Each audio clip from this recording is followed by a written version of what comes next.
Hello दोस्तों, कैसे हैं आप लोग। आशा करती हूँ आप लोग ठीक होंगे। खुद पर विश्वास करना सबसे बड़ा साहस है और ये करते रहें। सकारात्मक सोचें और सकारात्मक रहें। तो चलिए आज ना कल मैं ज्योग्राफी का कुछ क्लासेस टॉपिक वाइज मैं करवा रही हूँ। तो आज का मैं टॉपिक ले रही हूँ बादल क्लाउड, है ना।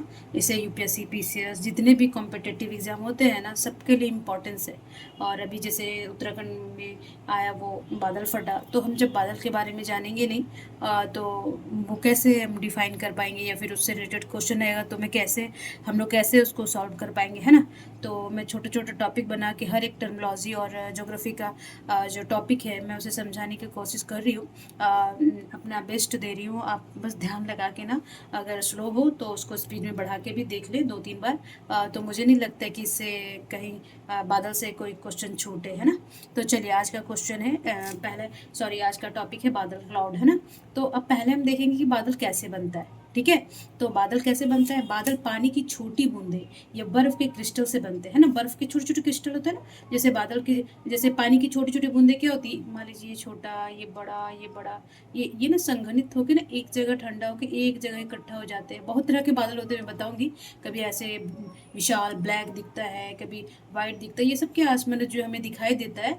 बादल आसमान तो काला है ना। तो उसके जो भी रूप हमें दिखाई देता है वो बादल के ही रूप होते हैं। तो अभी क्या बोल रहा है कि बादल पानी की छोटी बूंद और बर्फ के क्रिस्टल से बने होते हैं जो हवा में तैरते रहते हैं, है ना। वो क्या करते हैं कि वो हवा में तैरते रहते हैं। और यह तब बनते हैं जब हवा में मौजूद जल वाष्प, अच्छा मान लीजिए कि ये कण है, छोटे छोटे कण में बर्फ है, तो जल वाष्प नहीं होगा तो वो फिर कैसे ये बर्फ के रूप लेगा, नहीं होगा ना। तो वो क्या होता है कि जल वो संगठित होकर ये संगठित नहीं संघनित होगा। ठीक है। ये संघनित संघनित होते हैं जब यह संतृप्त हो जाते हैं, यानी वह और अधिक जलवाष्प नहीं सोख सोख पाते ना। मतलब सोखता रहेगा तो और बनता रहेगा, तब तो वो बादल का रूप नहीं लेगा। पर ये संतृप्त होकर वह जो मतलब कि अब इससे ज्यादा नहीं लेगा, है ना, कि बस हो गया। तो वो क्या होगा, एक बादल का रूप ले लेगा, है ना। अब हम दिखाएंगे कि कैसे कैसे ये आगे लेता है। ये संगठित नहीं होगा, संघनित होगा। ठीक है। मैं इधर लिख देती हूँ ना, संघनित। थोड़ा लंबा हो ना, पर मैं चाहती हूँ कि अच्छे से समझा के जाऊँ, दोबारा ना पढ़ना पड़े आपको, कहीं और से ना ढूंढना। आप बुक्स भी पढ़िए, बट ये इनफ है समझने के लिए। बाकी तो आप इससे रिलेटेड और नॉलेज गेन कर सकते हैं कहीं से भी।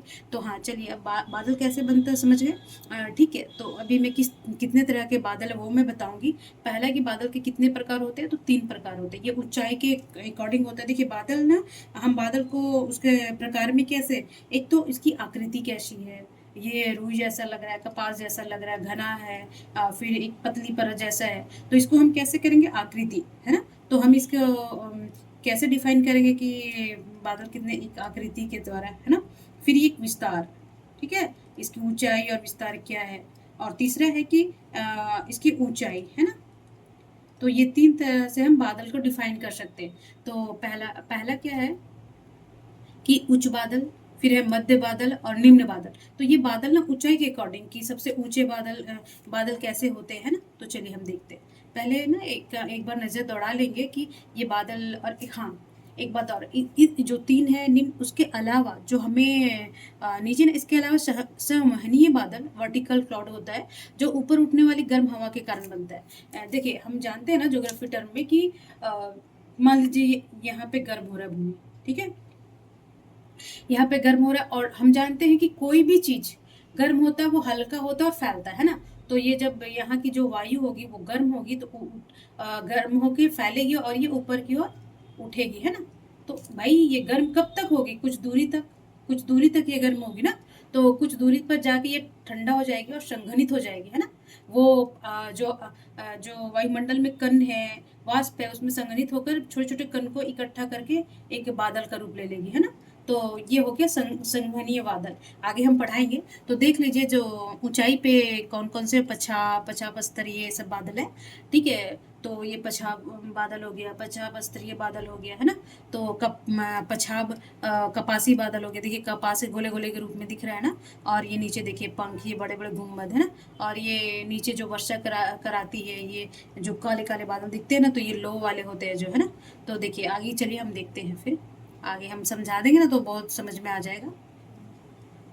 ठीक है। तो देखिए पहले ऊंचाई वाला बादल क्या होगा, उच्च बादल होगा, हाई क्लाउड क्या होगा, ये ना 6 से 12 किलोमीटर तक, यानी कि काफ़ी ऊंचा होता है, किलोमीटर यानी कि 1800 फीट ना, ये 18,000 फीट है ना, ये फीट में मापेंगे ना तो ये 18,000 फीट होगा।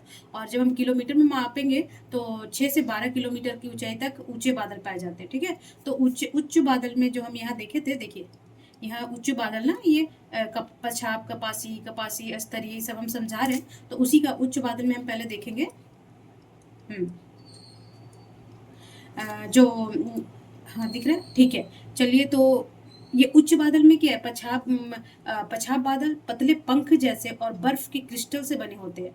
ठीक है ना, पहले एक बार दिखा देती हूँ मैं आप लोग को, ये कि पछाप बादल कैसे होता है। देखिए ये वाला ना, ये पंख जैसा देख रहा है, और बर्फ के क्रिस्टल यानी चमकता हुआ ना, कभी देखे होंगे आप लोग। ठीक है। हाँ, तो ये पछाप बादल कैसे होता है, उच्च बादल, और ये पतले पंख के जैसा होता है, और ये सर्वाधिक ऊंचाई पे पाया जाता है ना। और ये क्या है, छितराई रूप में रेशम के सदृश लगते हैं, तो छोटे छोटे हिमकणों द्वारा होता है। और इसका ना सूर्य की किरणें जब क्रॉस करती है ना, तो एकदम आर पार दिखता है, एकदम क्रिस्टल जैसा ना। तो ये पंख जैसा पतला और बर्फ बर्फ का बना होता है ना, तो इसका रंग श्वेत होता है एकदम। और ये क्या करता है, ये आकाश में अगर आकाश में पछाप बाग देख ले तो ये मानसून का आगमन होता है। जैसे कि जून जुलाई में जो वर्षा होती है ना, तो उससे पहले इस तरह के बादल आसमान में दिखते हैं। ठीक है।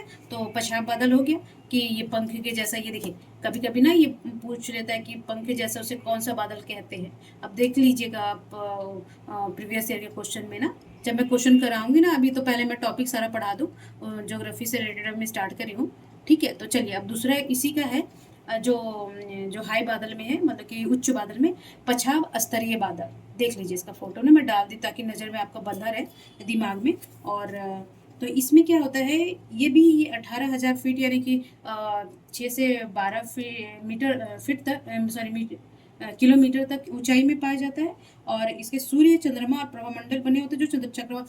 अभी ये क्या होता है, देखिए अगर इस तरह का बादल हो ना, तो चक्रवात आने का, चक्रवात जैसे कि होता है ना, चक्रवात जानते हैं ना, मैं समझाऊंगी एक एक टॉपिक करके, बहुत लेंदी होता जाएगा। अब इसे पहले बादल पढ़ लें, इससे आगे पीछे टर्मिनोलॉजी में सारा बता दूंगी, चक्रवात क्या होता है, लू क्या होता है, हीट वेव क्या होता है। ठीक है ना।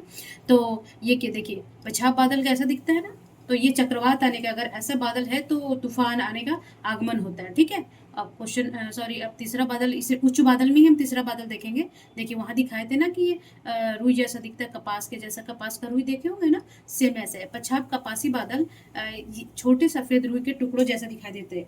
ये क्या करते हैं ना, ये बादल सफेद और छोटे छोटे ना, छोटे छोटे रुई के जैसा। कहीं आप कपास का पौधा देखे होंगे, उसमें फटता जब है ना उसका पौधा फल, तो वो रुई जैसा बनता है, तो वैसा ही दिखता है, देखिए ऐसे, है ना। तो ये तीनों बादल हो गए। और फिर ये भी पूछ सकता है, चक्रवात आने का कौन सा बादल आगमन का सूचक है, तो पछाप स्तरीय हो गया, और ऊपर वाला क्या था, पछाप बादल, है ना।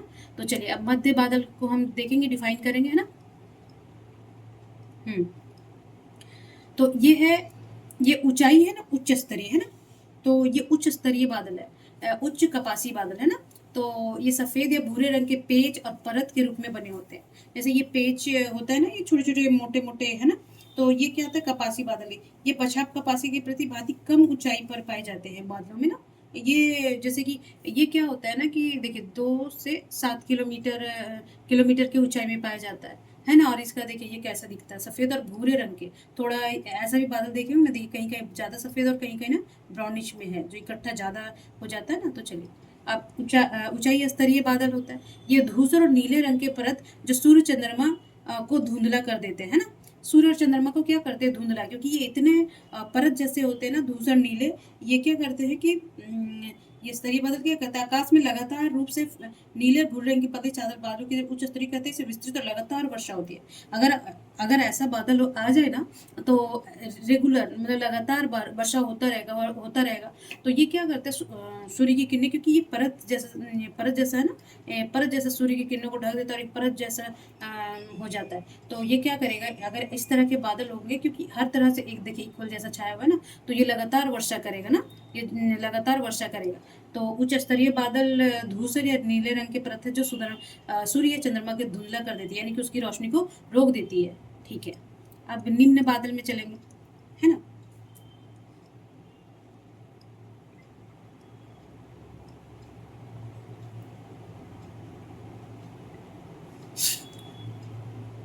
हाँ, निम्न बादल।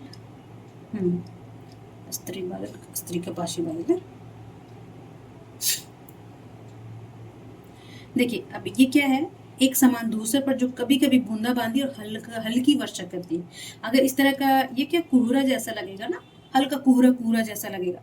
तो ये बादल, अगर इस तरह का बादल छाया रहा है तो ये धूसर होती है और कभी कभी बूंदाबांदी करती है और हल्की वर्षा है ना। तो ये कभी, ये बहुत वर्षा नहीं लाती ये बादल, जो 2 किलोमीटर से कम कम ऊंचाई में पाया जाता है। तो ये हल्का वर्षा करता है। ठीक है, और अब आगे देख लेंगे स्तरी कपासी बादल ना।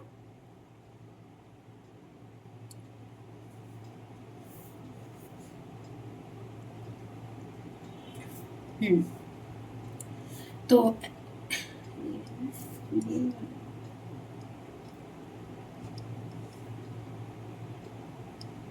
ये क्या है, गोल समूह या पेज के रूप में दिखाई देता है। ये गोल समूह देखिए, कभी कभी ना ये साफ मौसम का भी सूचक होता है, बहुत वर्षा नहीं करता है, देखिएगा इकट्ठा इकट्ठा होता है। आप कभी देखे होंगे कि कहीं कहीं ना ऐसे एकदम बहुत सुंदर कभी कभी आकाश लगता है। तो इस तरह ये बहुत वर्षा नहीं करते है ना। तो देख लीजिए, बादल को मैं इसलिए बता दे रही हूँ कि ताकि आपके दिमाग में रहे, 2-3 बार ऐसे रिकॉल कर लेंगे ना तो याद रहेगा आपको। अब चलिए। हम्म। अब ये है वर्षा स्त्री बादल। अब वर्षा स्त्री क्या कहते हैं, धरातल से अधिक नजदीक पाए जाते हैं। अब देखिए, कभी देखे होंगे, ये अधिकतर ना मानसून के टाइम ही आता है। तो ये है वर्षा स्त्री बादल। ये काले घने बादल जो लगातार वर्षा लाते हैं ना। अगर इस तरह का वर्षा, ये निम्न स्तरीय है और सबसे ज्यादा वर्षा ना इसी से होता है ना। तो ये अगर इस तरह का बादल छाया रहे तो अब समझ जाना कि लगातार वर्षा होगा, है ना। तो इसे कहते हैं वर्षा स्त्री बादल। ऐसे पूछता है, अब देख लेंगे। और संवहन वर्षा किसे कहते हैं वो मैं बता देती, है ना। तो इसमें भी कपासीय बादल होता है, जैसे कपास, जैसे देखिए ये कपास कपास छाया हुआ है। और ये वर्षा स्त्री होता है। ठीक है, तो जो वर्षा स्त्री होती है, ये गरज के साथ आने वाली जो बौछारें होती है ना, शक्तिशाली बादल होते हैं, जो वो संवहनीय वर्षा होता है। और ये सबसे मतलब कि ऊपर भी पाया जाता है और नीचे हर हर स्तर पे पाया जाता है। तो ये बादल गर्म हवा से उठने के कारण बनता है। ये मैं बताई संवहनीय वर्षा कैसे होता है। और संवहनीय वर्षा के प्रकार भी होते हैं। कपासी बादल होते हैं जो रुई के ढेर जैसे सपाट आधार और गोल शीशे वाले बादल होते हैं। ठीक है, देखिए ये छोटे छोटे है ना, और ये चमकदार होते हैं। कोई प्लेन से गए होंगे, मतलब कि आप लोग गए होंगे तो देखे होंगे। मुझे लगता है कि हर तरह का बादल वहां से दिख ही जाता है। नीचे से जब हम ऊपर टेक ऑफ करते हैं ना, तो ये बादलों का जो ये जितने भी मैं पढ़ाई हूँ ना, वो ऊपर ऊपर उठते उठते ना फिर सारे बादलों का दर्शन हो जाता है ना। तो ये देख लीजिए, मोस्टली तो हो ही जाता है। मुझे लगता है अगर 6-7 पढ़ाई तो उसमें 6-7, 5-6 तो हो ही जाता है। तो ये है कपासी वर्षीय बादल, गरज के साथ आने वाली शक्तिशाली बादल है ना। तो बोलेगा कि जो गरज चमकता मकता है वो कौन सा, वो संवहनीय बादल होता है। और संवहनीय बादल कैसे होता है, जल वाष्प को लेके गर्म हवा जब ऊपर उठती है धरती से, गर्म अगर धरती जितना गर्म होगी ना तो उतना संवहन होगा और वर्षा उतना ही होगा, है ना। तो गर्मी भी आना जरूरी है और उसके बाद भी वर्षा होगा, और वर्षा जितना अच्छा होगा वो ठंडा भी होगा। तो एक सीक्वेंस है, ये प्रकृति का, नेचर का, से छेड़छाड़ नहीं करना चाहिए, वरना ग्लोबल वार्मिंग आएगा और लू और हीट वेव या सूखा इससे और बादल फटना, ये सारे प्रॉब्लम हमें ही झेलेंगे। तो चलिए आज देख लीजिएगा आप एक बार ना अच्छे से। तो मैं क्लास को समाप्त करती हूँ और मैं बोलती हूँ कि एक दिन वर्षों का संघर्ष बहुत खूबसूरत तरीके से तुमसे टकराएगा, है ना। अगर हम आज मन नहीं लग रहा है, आज नहीं पढ़ूंगी, आज कल नहीं पढ़ूंगा, तो ना थोड़ा थोड़ा कीजिए। ये संघर्ष ही है हमारे लाइफ का, कुछ अच्छा करने का।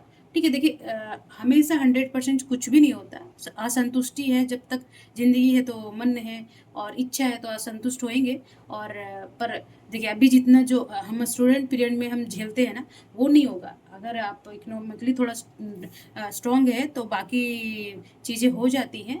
कुछ कम होता है तो मैनेज हो जाता है। तो अभी मेहनत कीजिए। और ये जो दिन ब दिन का जो मेहनत है, संघर्ष है, वो बहुत खूबसूरत तरीके से एक दिन आप लोगों को टकराएगा। तो यही उम्मीद के साथ पढ़ते रहें, अपना ध्यान रखें, अपने फैमिली का ध्यान रखें, सकारात्मक सोचें और सकारात्मक रहें। नमस्कार।